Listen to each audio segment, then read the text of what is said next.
Good morning សួស្តីអ្នកទាំងអស់ហើយថ្ងៃនេះយើងធ្វើដំណើរបន្តទៅស្លាប់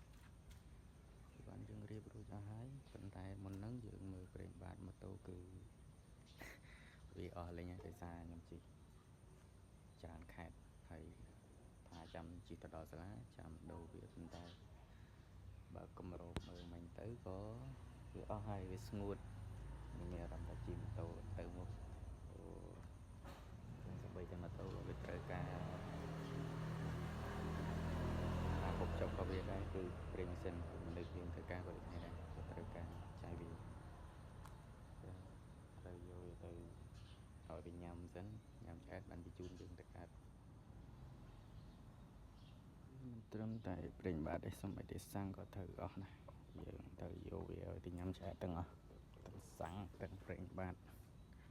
អូនេះហើយអ្នកជិះមែនណាជិះឡើងអស់លេង